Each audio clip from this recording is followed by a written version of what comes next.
Hi everyone, and welcome to another Babbling Irons. Today we're going to do a review on what was the Man City game. Not the result we wanted, obviously, but there were some promising pieces. One piece in particular, I think, which we'll talk about in a bit. But obviously we didn't get the result we wanted. It was 2-0 victory to Man City. So to start this off, I think it's good to start off with, what were the lineups for the game, go through what our thoughts were. Obviously, we predicted what the team sheet would be from our perspective. But obviously, if we look at the team sheets, as we can see here, we obviously went with Fabianski in goal. I think we all kind of viewed that was what we were going to go for. Sloth, you were bang on with the prediction in that we were going to go for a 4-2-3-1. So yeah. You were spot on. As I kind of pointed out at the time, none of us went for Lanzini sitting there and playing in the hole, but obviously he did. What was your initial thought when you saw that lineup? I didn't have great hopes. If I'm honest, I even said this at the time. I was going to be a bit ambitious and try and be a bit positive. But I didn't have high hopes. I saw that lineup and it didn't exactly change it. I will say that I did think Diop was never going to feature. Obviously, what we've heard subsequently is very disappointing. However, I think it's understandable to a point. People are making excuses about why Lingard doesn't join us, etc.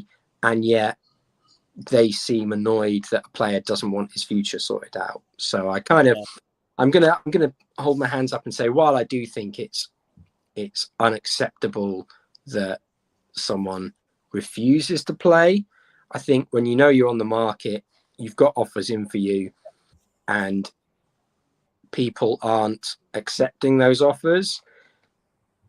It must be very frustrating. Yeah, and let's be fair to Diop. Obviously, there's that post he put out today, which was essentially saying talk shit. And I think we can be pretty clear who that was directed to. So I would say there's maybe two sides of the story have not been made available, and we're only hearing one side. So, in fairness to Diop, he wasn't available for one reason or another. We go by what Moyes says. He's not made himself available. But there's every chance the club has said, whilst we're dealing with your future, you take a step away from the club. So, I do think, though, that it was always going to be the case that we didn't go for a back five. Yep. I said all along, and I actually tweeted out, well, if we knew that Diop didn't want to play or wasn't perhaps available for selection, as you say, maybe it was just to make sure he doesn't get injured. Why haven't we got business sorted before then? That for me, just a really stupid and unprofessional way of doing business. Do your business. Completely agree. It's a gripe that I had earlier, and I even said yesterday that had he refused, regardless of whether he did or he didn't, I guess that's up for debate at the moment, because there are two sides to the story and we've only heard one side. But if he made himself unavailable, that was 3 pre-season games, so that's essentially 3 weeks added to this game as well. So we've had ample time and knowledge of a player making themselves unavailable, and yet we failed to act. We can't dress it up any other way than that we failed to act. And it led to one defender being fit. Let's not pretend it was not for taking the piss either. To be honest, it was. We've had it reported it was a 17 million pound offer all along. And allegedly we agreed that we said yes to the fee, or we at least said it had a gentleman's agreement to that's acceptable, and then we reneged that. But also, if you're going to sell someone, get someone in. While I think I'm not gonna mention it anymore, I'm certainly not sticking up for Diop too much. But that's why I kind of thought the back five was never going to happen, because we just haven't done the business to make a back five viable. And I think stacking the midfield was potentially the right option. I think we chose the wrong players for it. And I've gotten to the point now where if Lanzini's on the team sheet, I do get a bit worried because I tend to be critical of him. Mm-hmm. I don't think I'm unfair. Maybe people will disagree, but when I see him on the team sheet, I know we're not going to get work rate. And we've seen a couple of comments online about Fornals, that he's a bit of a passion merchant, as people like to say. But I do think that we can upgrade across that position. And when I looked at that team sheet, I thought, bugger me, there's no pace. There's no outlet there aside from Bowen with a real bit of pace, a real turn of pace that I feel confident about constantly pushing the City defenders. Yeah, that's nothing. Antonio, for me, it's just the fact that for me, it's just my opinion that I think you have to play in a certain way when you're against the best defense in the country, and Antonio can produce great things. However, I don't think when you only have pace on one side that he's going to have enough. That he's going to have enough to be able to produce, because you're going to get found out. You know that your only outlet is that right side. It might work for a game of the season. It might work for 2, but it makes you predictable. Yeah. And I think we found that out yesterday. The top team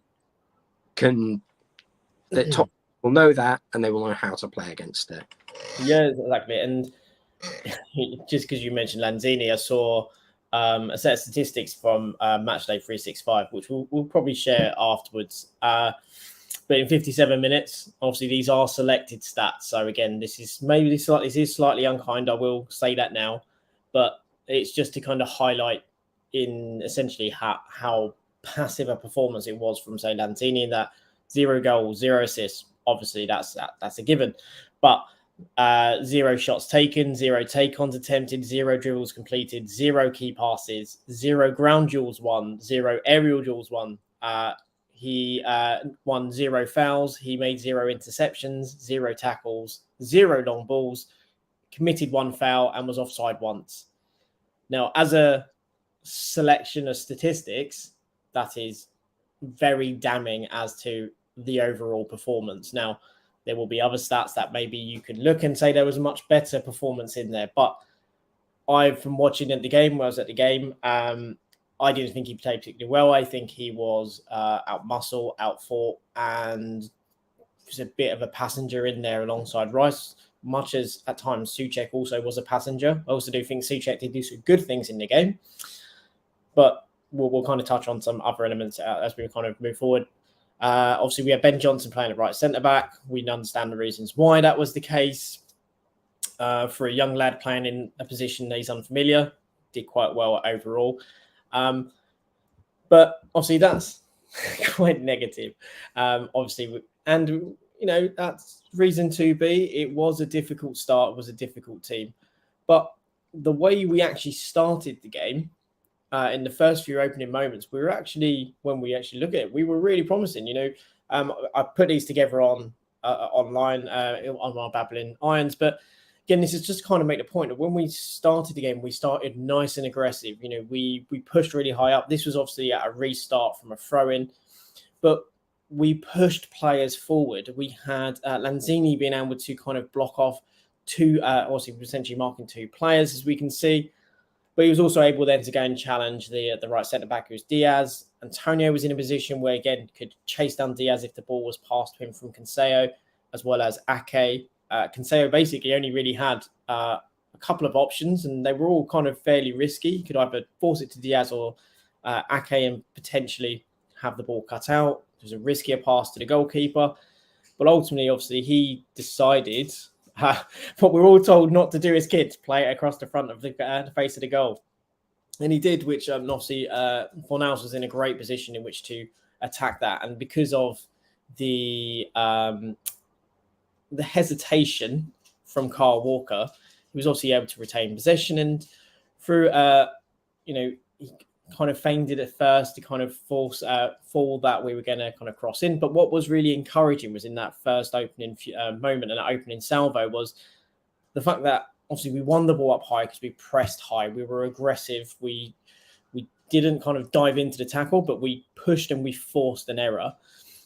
But what I thought was really impressive was the fact that we have got 4 players directly in their box from the start. We managed to, we were creating an overload at the back post because we had, you can see here, we had Bowen and we also had Souček coming in against Cancelo. Obviously, Antonio was occupying 2 defenders, but also Lanzini's making a smart move as well, which could potentially attract a player away. And then we kind of came back outside, played a nice little interchange between Rice and Cresswell, which again, Cresswell getting forward. That was also a bit of a surprise. It's not something that we always see, but he also got forward. Again, as we say, this is only the opening couple of minutes, but at this point, you're looking at this going, well, maybe we're going to actually give this a bit of a game. And then when we actually got the ball into the area, again, we had players in the area. We had Lanzini pulling Diaz away to create that little pocket of space at the front post. Unfortunately, we went to the front post where Ake was in a good position on Antonio and obviously got a deflection. Whereas had we been able to put it at the back post, we had both Bowen and Souček against Cancelo, which could have been the overload we needed to maybe had a better opportunity. But it was a good delivery. And then we had a corner, which ultimately resulted in absolute chaos for about 20-odd seconds or so before City got the ball and got it away. But at that point, how did you feel in the game? Because I was thinking maybe we have got the tactics right here. Maybe we are going to be show a good... I knew we'd be kind of tight and compact and have a good structure, but I thought that when we had the opportunities to push up, we'd push up quite aggressively, quite well. And we did that in that first opening salvo. But obviously that, as we know, over time that dissipated and we became far too compact, I think, and obviously too passive in how we tried to block City. Well, I mean, first of all, I'll come right out and say it. I was struggling with the inferno that was the Olympic Stadium. I was cooking alive. I didn't quite go to the level of making a hat, which some of the... I saw that where I was sitting. I could see the hats being made. Which I've got to say, I think is disgraceful. It's almost as bad as... I think it's almost as bad as those can I have your shirt sign at the end of the game. But my early thoughts were, we look like we're giving this a bit of a go, and we look like, we're trying to catch City and we're pressing them well. We looked pretty nippy. We looked like we were up for it, and we looked fit, which was, I think the great way to start the game. I'll get on to how I thought we tired out quite quickly. Around kind of the 60-minute mark, where I think it looked like we really hit a bit of a wall, and we just looked that little bit slower. And I'll leave a bit more of that till later. But early thoughts were pretty good. Look, as much as I was somewhat positive with my prediction, I never judge a game by the by the opening minutes, because you're playing City. You're a bit like you're playing one of the best teams in Europe, and if you're reading too much into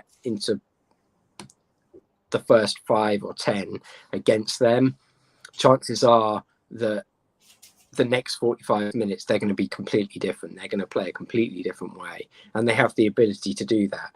But we look pretty sharp, and I think, while there's been a lot of negativity online, I just don't really see why that is, to be honest. We lost 2-0 to the best team in the country. And we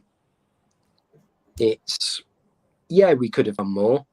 And particularly in those opening stages, I thought we could have caught City napping. But, if you poke the bear, there's a good chance that bear's going to come back and rip your head off. So we could have easily scored an early goal. And as you say, if we delivered a ball into the back post, people might, we might have got a goal, but you could also say we'd have poked the bear and we'd have been 3 down by half time. Yeah. So I think it kind of that opening minute where we had, a good, you would say we had half chances. They weren't chances, they were half chances. Yeah. But in that moment, I had a flashback to the conversation we had on our preview, whereas when you have those moments or you have those chances, you have to be clinical. And after that point, and it didn't last very long, that moment, we just saw the superiority of City. They, whilst there are and were players, and we will go into that probably didn't perform to the level they should have, or what we expect. Sorry, not should have is probably unfair, but didn't perform to a level that we can come accustomed to or expected of them.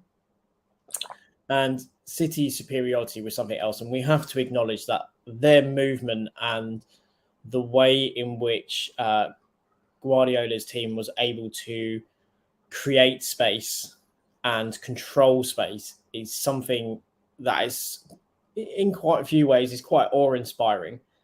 And whilst we had a good structure and we were nice and compact, they also manipulated that compactness of our team and actually made us more compact.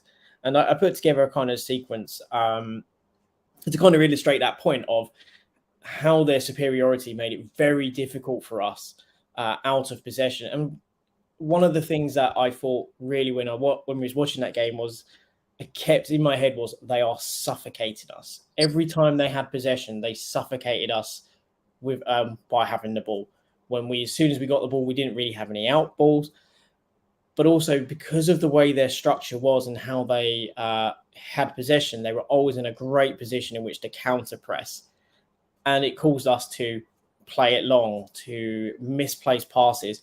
And they really were just essentially suffocating us in what was suffocating heat as well. But kind of the point really around the superiority that they had was quite evident in really how they kind of set up in the structure, in that they were really brave in essentially whenever they had the ball, they went for a 2 at the back. The fullbacks pushed on, but they pushed actually centrally alongside Rodri, who would sometimes drop in as well to kind of then if they needed to spread the defense to create a pass in which then get it back into midfield, Rodri would slip into the back 2. But mainly they had Cancelo and they also had Walker coming in central, which created that overload. So if you look at kind of how our midfield was, you can see it's quite scattered, but we're trying to go almost man for man. But what it also did was they drew us in because Fornals was coming in to protect against Walker. We also had Bowen coming in to protect against Cancelo, and they kept both Foden and Grealish so wide and basically touching the chalk the entire 90 minutes. The wingers were doing that. And what it always meant was whenever they got the ball, they had options because they could play little triangles in which to work it into midfield, or they could then just condense the middle of the park to bring us inside. And by doing so, they always had an out ball, which then meant, such as this, they were able to then get the ball to Grealish and then just attack space. But the other thing is, not only were they able to attack space, they were able to create a 4-on-4 on the front line. You had Foden on the far side with Cresswell in a kind of stick or twist situation.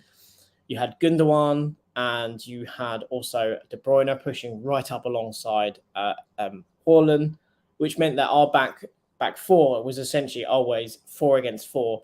And when we could get the ball, or when they got the ball into Grealish, arguably then they were in a 2v1 situation down the right-hand side.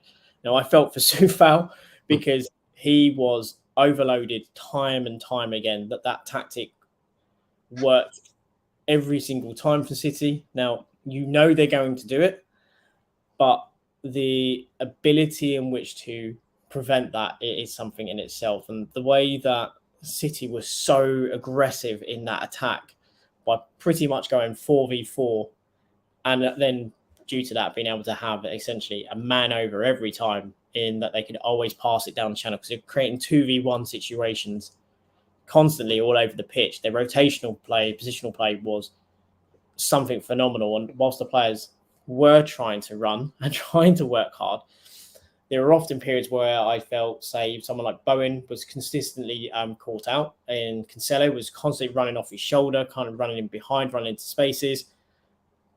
And then there wasn't maybe the burst of energy in which to get back in those positions, to apply pressure and to essentially force City to kind of turn backwards. Now, in theory, those points are all kind of simple, but they were a class apart, I think, at times, Man City. I think that the way that they just it felt like the intensity they had, where Grealish just was running at Soufal. I felt so sorry. I felt really sorry for Soufal, and I think Cresswell had a good game yesterday. I think he was probably one of the brighter players. I think also, funny enough, I think Soufal was more the targeted player. That side seemed far more of a target. I think obviously because of Johnson playing on that side as well, I think it was far more of a target than attacking down our left. And I think that was probably the reason they chose to go down that side, to be honest. But just the way that they were constantly doing just little 20-yard bursts, sprints, and Grealish would run into some space and he'd move the ball along and just quickly play it into a bit more space, move it into the center of the pitch, and De Bruyne would just have so much time on the ball. We got a comment from Arthur Gate about KDB and Haaland, the deadly duo, and obviously we'll come on to that later. But I do just think having those willing runners bombing into that kind of position and then creating the space for KDB to essentially pick out who he wanted is going to cause so many nightmares. And having a number 9, which City haven't had for a year, a full season, caused so many nightmares because Haaland's pace really showed yesterday. Yeah, he's explosive, isn't he? Once he gets going, we can, people were. I saw a tweet saying, Haaland won't be able to score goals like this in like the Bundesliga in the Premier League, and it's like, there's a difference between bad defending and a great ball, and as we said, understanding that City's players were constantly looking to drive our defenders, and then having them press, having Grealish, someone like Cresswell, driving at him, creates space. It creates that gap that Haaland can run in behind. It's not hard to understand that, and there, it's. I mean, you can see as well. You've got 3 players directly behind. They're directly on the last line of defense. So here's our first line defense here. This is technically our second line of defense. That's our midfield right here. There's 5, and there's our back 4. So they have already 3 players directly on 3 players on the last line of it's our last line of defense. 2 of those are their centre midfielders. And the reason they can do that is because their fullbacks are pushed into midfield. They've created a 3 in midfield. They're comfortable and secure in possession. And the problem is, it's all very well saying, well, you push on them because then that means if you win the ball. Yeah, granted, if you can win the ball, fine. But also when you press when they're like that, one of those 4 can then drop into the space left now by the person pressing. Again, has even more space in which to attack. And so it's the options City have because they have that aggressiveness. Now, they're not going to be that aggressive in every game, but against us, they could afford to be. And they will utilise those fullbacks. We said that in our preview, that we need to be aware it's going to happen.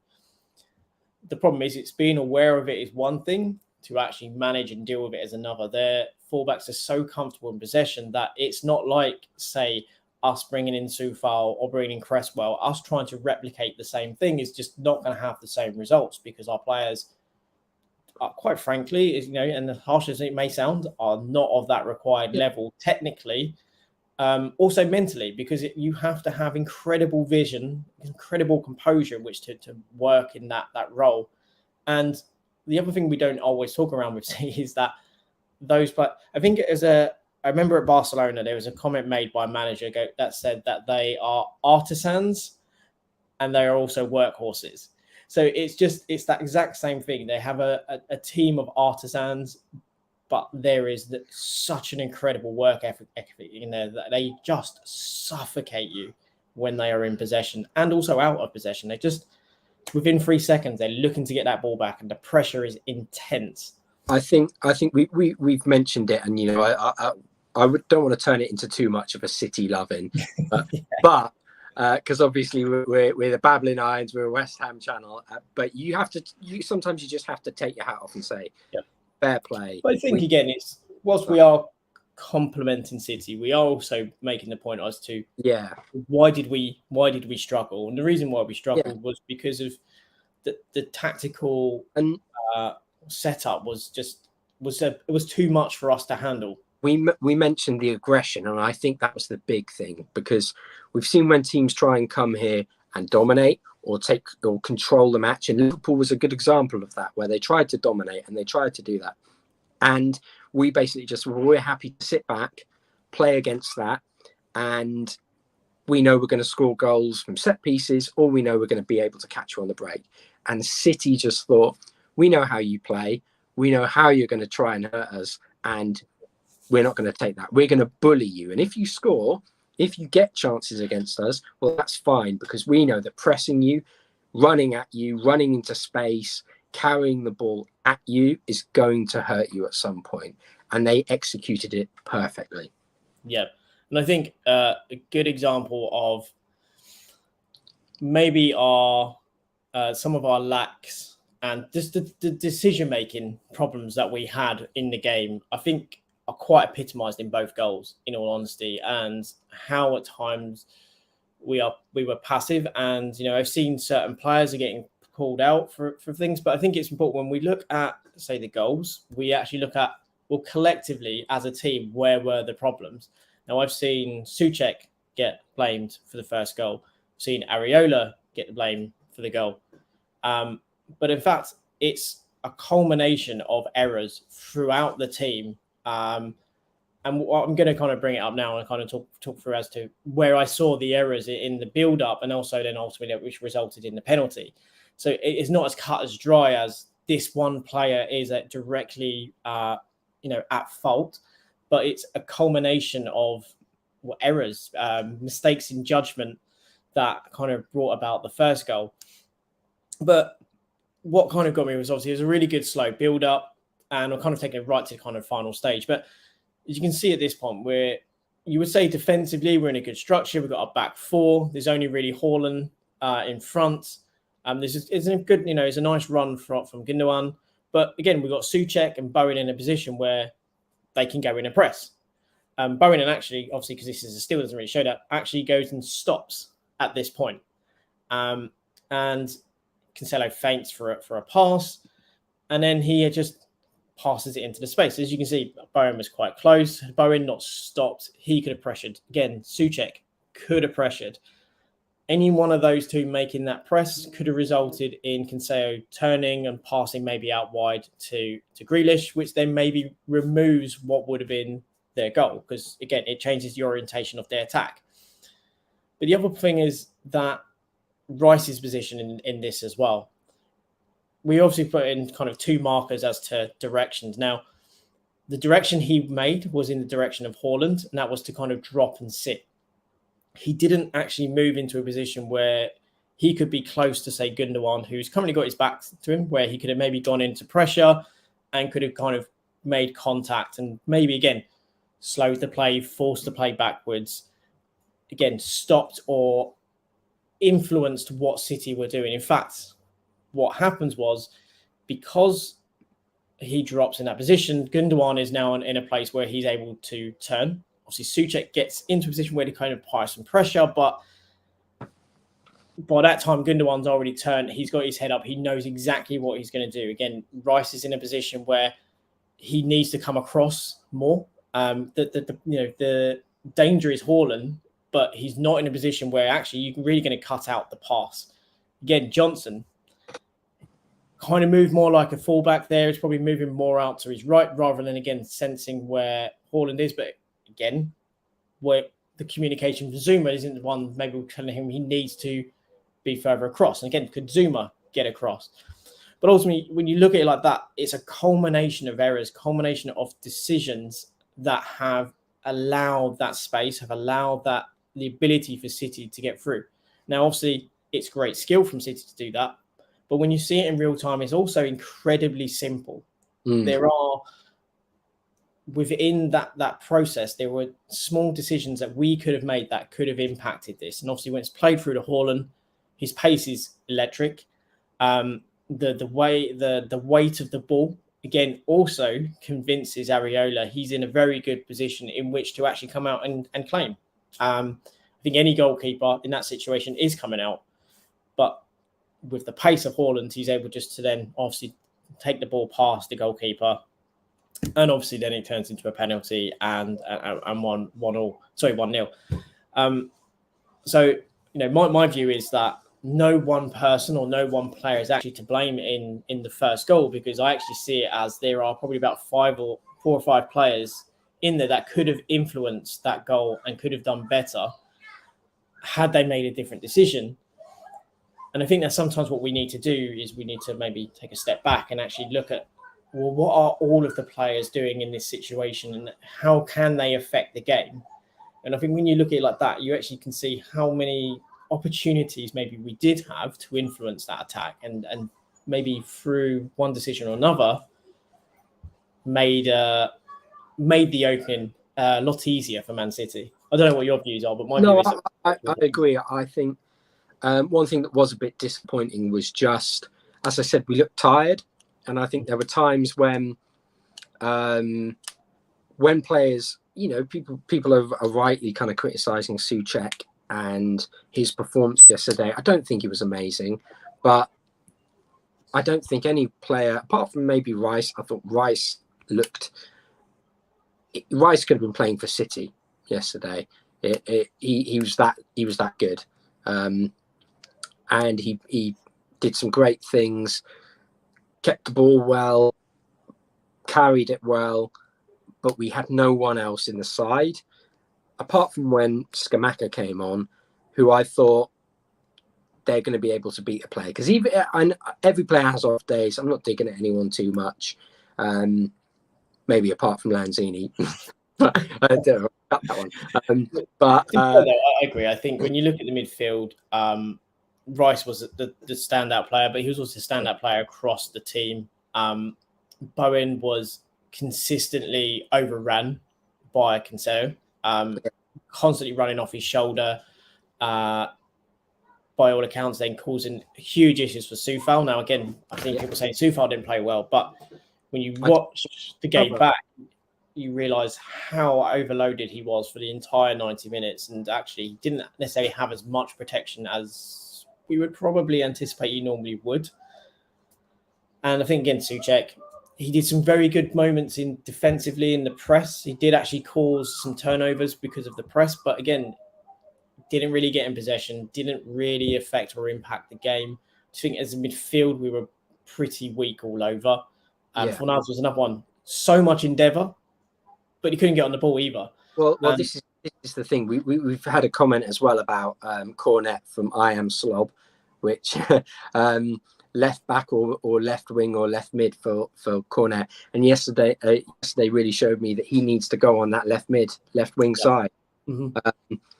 And I would have put Fornals for that endeavour in the middle. We need pace. How many times have I said it? But we need pace. How many times? It's a common theme. And I think that's what we saw against City. They had pace in abundance in vital positions. Yeah. And, that pace always causes problems, regardless of whether a player is very technical or not. Someone with pace is always going to beat someone without pace. It's just a simple just a simple fact of nature, really. Yeah. And that, you know, the first goal went in. It was coming. I think at that stage, I think it's fair to say we were expecting the goal. At that stage, we were struggling. I think the heat was a factor. We had to play a lot without the ball, and it did, you know, kind of do what it was. And then also we got into the second half, and you know, the second half, the pattern followed much the same. Now we're going to talk about the second goal. I'm not really going to talk much else about the. You know, I want to we are going to end on a positive note. We are going to talk about some positives. We're just going to get the horrible stuff out of the way. Once that's out of the way, then we can actually talk about some positives that we kind of saw in the game, or things that we feel confident about going forward. So, you know, let's kind of just crack on about, you know, the other horror show that was goal number 2. So the second goal, again, it was a whole set of errors. You know, once De Bruyne picked up the ball, he's got the ball from Rodri. You know, you can see we had on the far left of the screen, we've got Benrahma, who kind of was half-paced, kind of jogging back in position rather than trying to sprint. I don't think he would have got to De Bruyne, so I'll give him that. Even if he had sprinted, I don't think it would have impacted. But to allow De Bruyne to be in a position where he has this much space, where, again, there are multiple options. He has a simple pass into Foden, should he wish. Again, it's Foden 1v1 versus Cresswell. There's the pass over into the far left-hand side. Again, you know, for a completely open, I think that's Gundogan at the time. And as we know where the pass went, where he plays it through to Haaland. Now, again, when I watch this, you know, could have Benrahma maybe committed more? Don't think he would have got nearer, but again, could there have been that commitment to burst back to try and influence? Could Rice, again, he was kind of jogging across at the time. If he'd have sprinted maybe across, not even to pressure De Bruyne, but maybe to come across as we kind of got that point there to at least kind of close out that pass as well. You know, had he come across into that lane, would he then have narrowed it to a point where he would not have attempted that pass, or he could have maybe got a toe on it and changed where the pass went, maybe forced the pass maybe slightly wider. But as we know, the positions were where they were. Zouma again was also concentrated on what's happening. He's watching what De Bruyne is doing. He's not aware, wasn't scanning over his shoulder to see where Haaland was.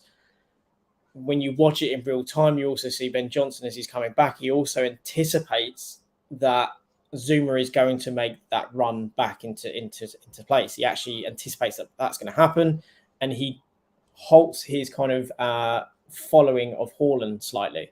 Now, Haaland is actually more on the picture doesn't do it justice, but he's actually more on the shoulder of Zouma than he is of Johnson. But again, there's a bit of a breakdown in communication.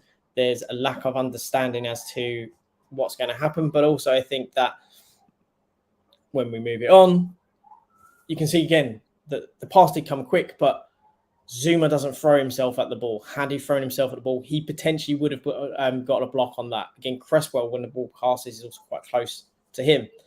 We have so much space in behind, which evidently killed us because what happened was Zouma actually does pretty much a bit of nothing. He doesn't really try to intercept.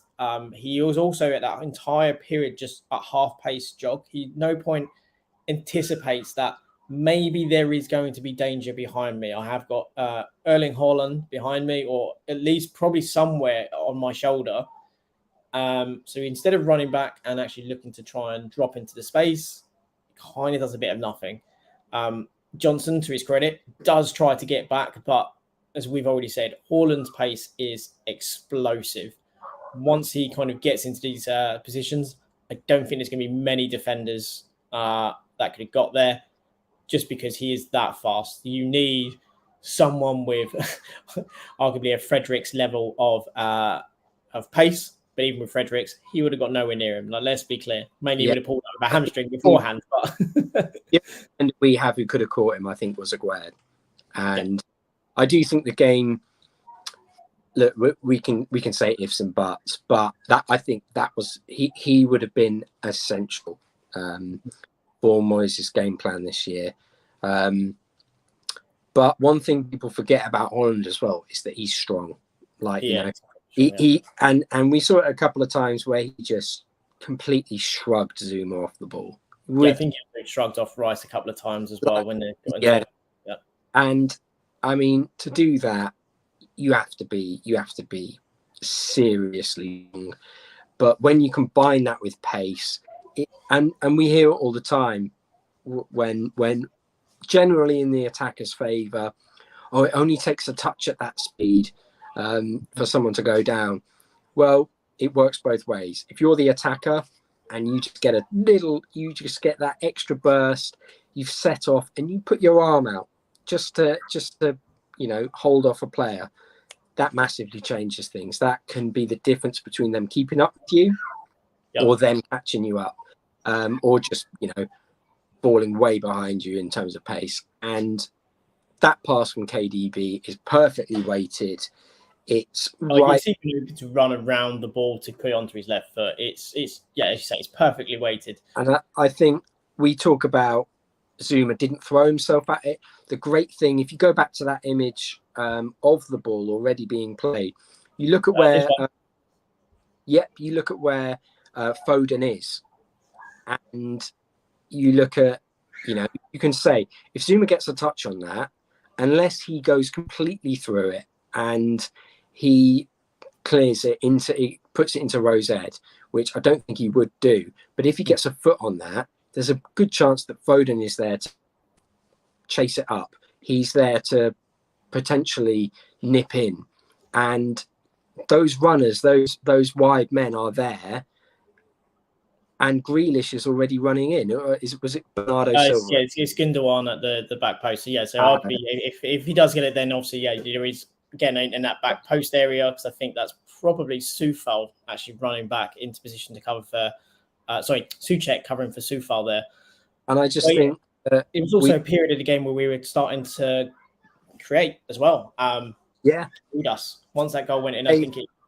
But that pressing that we talked about was evident there, because even if Zuma does, it affects the decision making. Having a player there affects your decision making, because if you think I'm going to get a touch on that, but I'm not sure if it's going to go straight out, I'm not sure if it's going to hit Foden and shoot off in whatever direction it might do, it affects the decision making of the defender. And they did that brilliantly in their attack. I think they capitalised on our indecisiveness throughout the game. But, the game in itself kind of petered out after that a bit, really. City just controlled the game. I've said it a number of times. They just suffocated us. But there was a bright spark during the game. And, for the last part, let's actually comment and concentrate on something that I believe was promising. I believe you believe it was as well. But Gianluca Scamacca came on for his debut. We didn't expect him to even be on the bench based on what Moyes was saying, but I did also say in the preview, I think his kidology turned out to be true. Gianluca Scamacca came on to the pitch. How do you think he went? Obviously, we also have a question around that as well. What did we think of about the first minutes of Scamacca in England? Well, I mean, I'm very nervous about Antonio. I've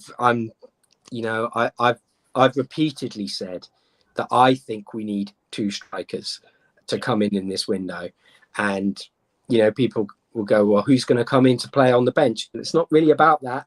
I've said, it's nothing against Antonio, but we know there are fitness issues potentially, and he also went off injured in the game. Let's not forget that. As I said, with the centre-back issues, safeguarding, and having Scamacca to come on was brilliant. I think it was a debut.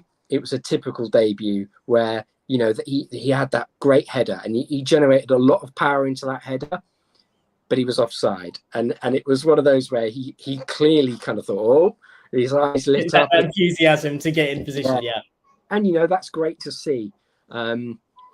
He worked hard, and he showed a few great little tricks, and I think that he's he's been linked with someone else, but he showed a bit more of that Arnie style that we've talked about, where he runs and he carries the ball well. He does it with a bit of strength and a bit of a kind of body language that says, if you come near me, I'm going to make sure I outmuscle you. Yeah, and we saw that as well in a couple of challenges. He had a couple of 50-50s where he went in and he won the ball. And this was against Rodri, against Ruben Diaz. He went in for a 50-50 tackle. He came out with the ball. He made his presence felt, I think, in that period. And I think what was probably slightly more damning is I believe there was a stat that in the first half, Mikel Antonio completed zero passes. Yeah. Scamacca obviously did complete at least one pass. But one of the things that I kind of like, there's one aerial duel where he went up with Rodri, and I think Rodri was slightly bemused when he found himself laying on the floor with the ball being headed on to, I think, Benrahma at the time. But that's the thing, Scamacca is that kind of player. He will put players you don't expect, such as Rodri, who is quite strong in the air. I know we do know he tends to go down sometimes quite easily, but this wasn't one of those occasions.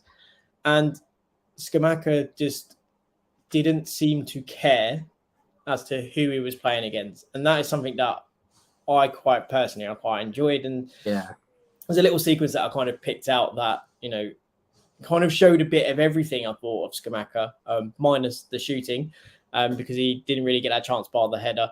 But, we played a kind of a really long direct ball, and, Scamacca goes up. I think it was against Kevin De Bruyne, who's also no slouch in the air whatsoever.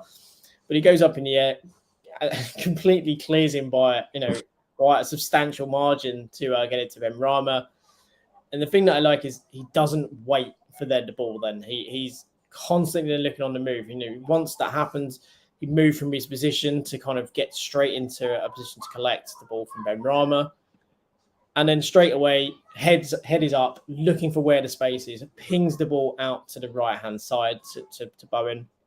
Unfortunately, Bowen has a bit of a poor touch, but when you just watch what Scamacca did, he's immediately sprinting to get into that back line, to get into that area where he's between the centre-backs, where he can attack the penalty area. You can also see in that picture, we've got Ruben Diaz just ahead of him to the right.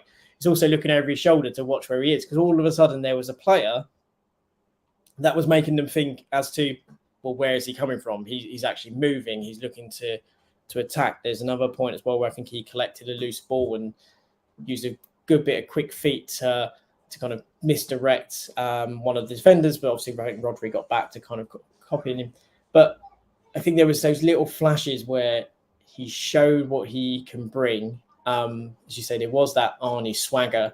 And if you've seen the interview afterwards, when they asked him about how did it feel when you came on and the noise, he couldn't stop himself from smiling. And he said it was really, said it was great. He liked it. And that was an atmosphere where we hadn't played particularly well. We weren't in the game, and he looked like a little boy in a candy shop, to be honest. So I don't know if it was the heat yesterday, but I did think the atmosphere was very flat. I thought it was weird. But I also kind of think, people turned up and thought, oh, it's City, we're probably going to lose. And I thought that showed in the atmosphere. But I think there's so much to take away from his debut that is promising. And he has that drive that West Ham fans want to see. I think what's key is that we get pace around him. We've talked about this with Antonio, and we've talked about just how much we need pace in the side. But it's clear when you have players like that who create chances and can do those things with the ball at their feet, they can play the ball out wide to create space. You need pace to really hurt teams.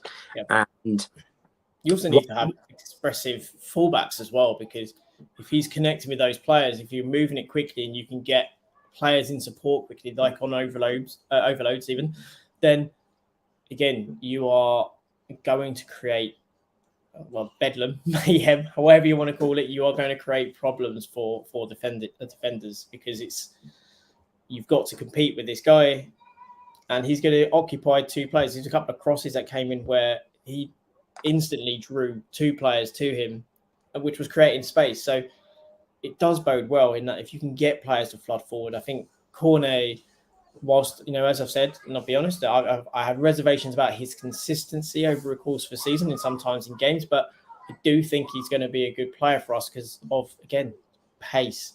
And if it clicks like it did for him at times at Burnley, then it's a player that's only going to thrive alongside Scamacca and vice versa. Obviously, I understand it sounds like we're talking about West Ham without Antonio, but if Antonio is injured, then Scamacca's got his chance earlier than maybe we anticipated. And should he perform, should he start scoring, you can't arguably bring Antonio back in, especially if as a front three we start to start click, because you can't say Moyes wouldn't have sat there and watched Antonio for that 60-odd minute performance and go, I maybe didn't get enough out of him. And then in maybe a 20-minute kind of 20, 30-minute period of Scamacca gone, there was more energy in there. There was more drive. There's a bit more determination. Obviously, they're totally different players, but maybe you could see a gear shift. I think it's one. The good thing is it will put Antonio on notice. He will now know that there's a player who's not here to just pick up the numbers and take a paycheck. It's a player that wants to play. Well, it's a shame that we're talking about about this potential injury as well, but it's nice that we're talking about options, because having two players who we know can score goals, and we've now just seen a player who is the anti-Haller almost, in terms that he's really getting himself about and he wants to create those chances. He's clearly got a bit of swagger about him. Having that as an option is fantastic, especially when you think we got Forest next. And if ever we needed a reason to go out and beat Forest, even just like, if all Moyes has to do is stick on a TikTok video and go and just let him know you're there. First 5 minutes, let him know you're there, hit him hard. And, if you've got Scamacca as an option against their defence, which look at 6s and 7s now, they have recruited well, in my opinion. But if you get an absolute bulldozer of a player running at them, you're going to get very few defenders who can do well against that.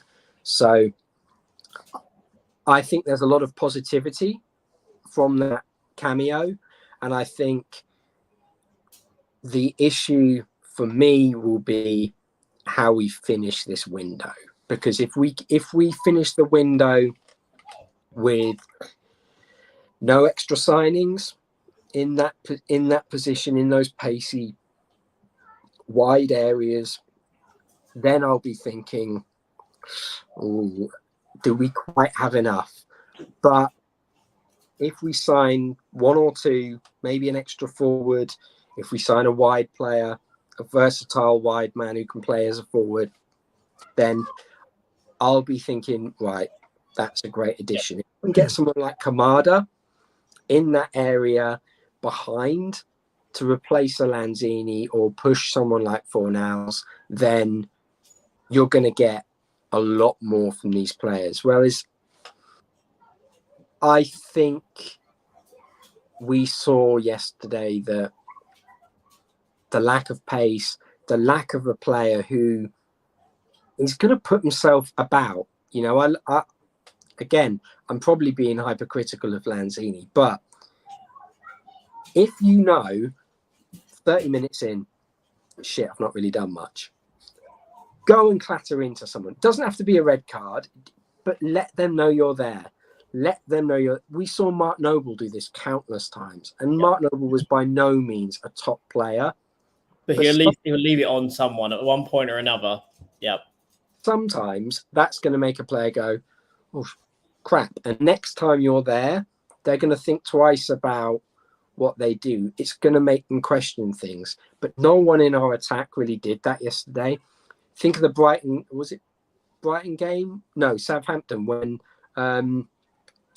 Antonio just completely bulldozed through someone. And I can't remember which game it was. But it's a great clip where he basically just cartwheeled someone over. And that's West Brom, isn't it? Is that what you're on about, the Matthias, where he just bounced off him? Yes, yeah.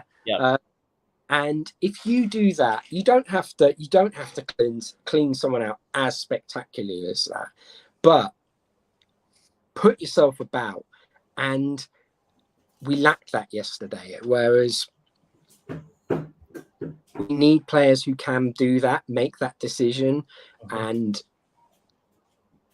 doesn't have to be a Michael Bassett special, or Mike Bassett, or for effing too, but it just needs to be that decision to go, I'm going to try and do something. I'm going to try and make a bit of an impact, because I think we saw a bit of a stale attack yesterday, and that's normal.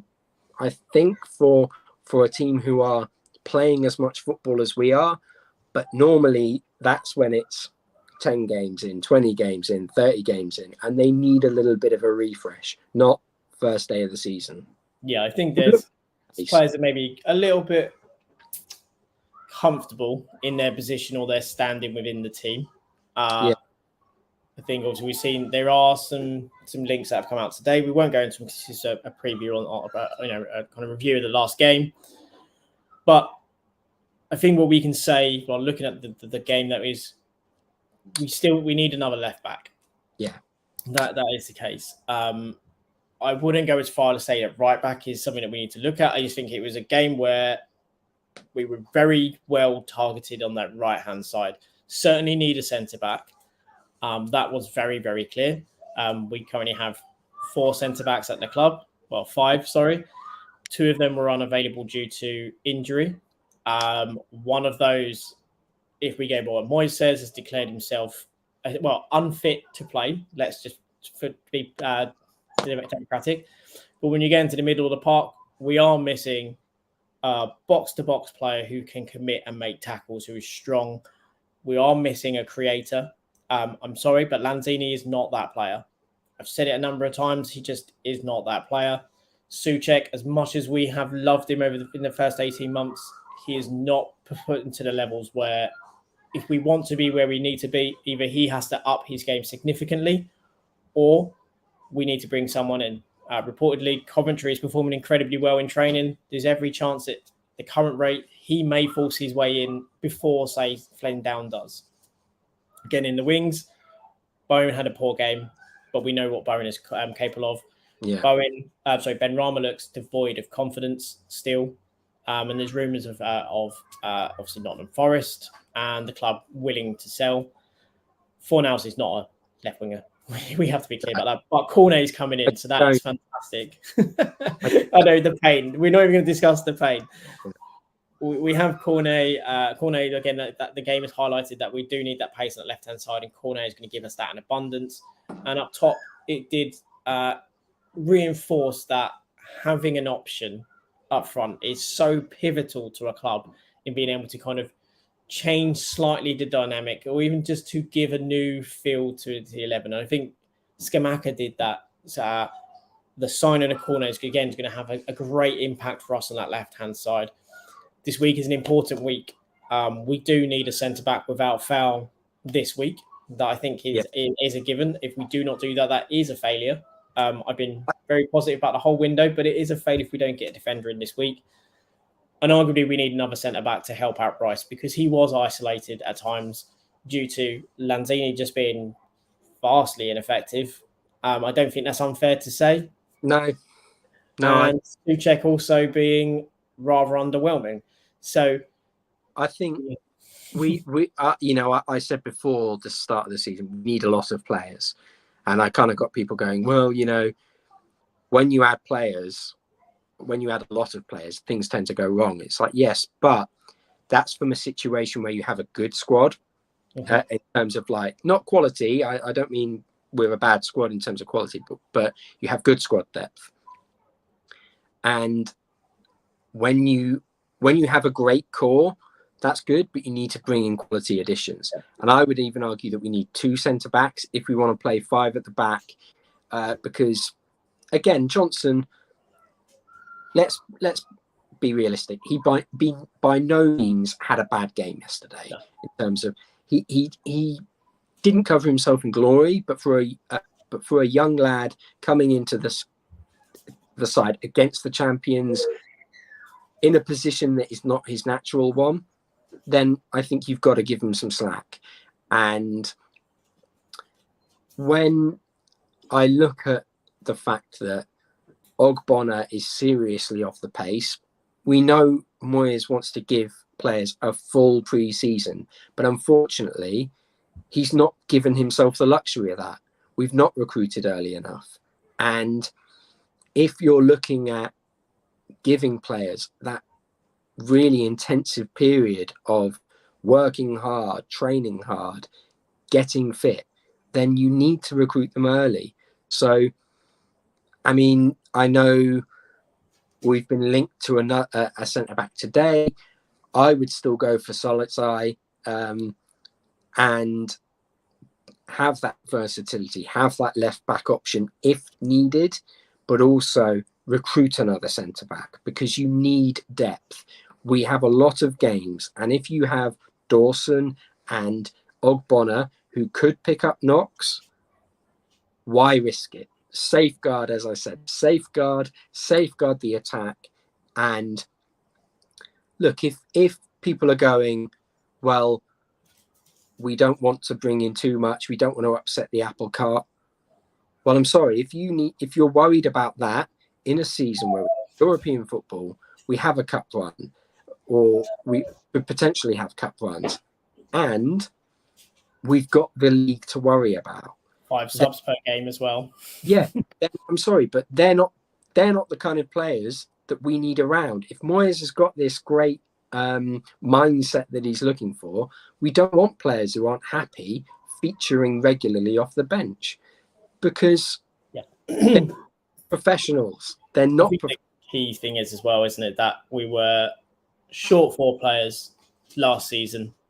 We lost 4 players from the 11. We obviously lost more, but we lost 4 players really from the 11 or the 11 squad. And we were also essentially needed 4 players. So, we're short numbers. We said at the start of the season, we probably need around about 10 players. Now, that does sound like an excessive amount, but we also have to acknowledge that we have 2 centre-backs that are in the last year, their contracts. We do currently have 3 defenders that are out injured, 1 long-term. One of them, I would be surprised if they are in a fit state to actually start before the end of September in Ogbonna. Yep. Dawson has played 1, maybe 2 pre-season games before picking up an injury and is obviously out. I don't know if there's a return date on that one as well.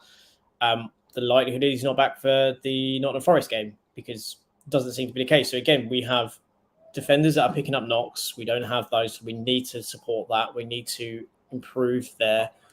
Again, as we know, left back is a problem.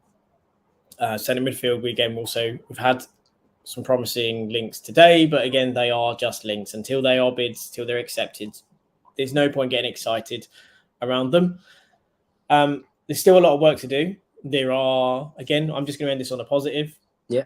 The one good thing is that we now have a quality centre forward in which to support Mikel Antonio, to drive him forward and to potentially bring out the best in him because he now has competition for his spot. We have Maxwell Cornet, who's coming in, who has incredible pace that is going to revitalise our team down that left-hand side and provide us something that we haven't had for a long time. His directness and his ability to shoot and score pretty dramatic goals could be a game changer for us. And should we get in a centre-back, again, that is going to alleviate some pressure. The centre-backs we're linked to are also very comfortable in possession. There is good pace as well in those centre-backs. So again, it's only going to strengthen our position. We have moved a little bit slower than we would have hoped, but the gradual piecemeal steps are ones that are positive. We have to have a little minor positivity still because it's only the first game. If we win our next game, we're all in a positive mindset again, and we're all happy, especially if our players are looking like they're coming in. Still plenty of time to go in terms of the window, but I'm not going to talk about the window now because we'll cover that in another session. But in terms of this kind of video and in terms of this roundup, it wasn't a great game against City. We know that. But we were suffocated in and out of possession by a team who has, quite frankly, probably the champions-elect 11. They have probably the best manager in the world. And tactically, we were outsmarted. Physically, we were dominated. We were outrun, outmanned, and outfought throughout much of the game. Yes, we could have done more. Yes, we should have done more. But we can take a slight bit of solace in the fact that Declan Rice looked at a level we are accustomed to. And we also had a good cameo from our guy Scamacca, and we're about to have Alex Cornet come in. So whilst we didn't get the result, and whilst the game wasn't what we wanted, there are some very fleeting bright moments in there, things to kind of be positive around when it's not very easy to be at the moment, we admit. But with that, we'll be back soon in the week to obviously go through the transfer reviews. We will do a preview, obviously, on the Nottingham Forest game. Hopefully, we'll be celebrating a victory this week as well. So there's one more thing to say, and that is... Come on, you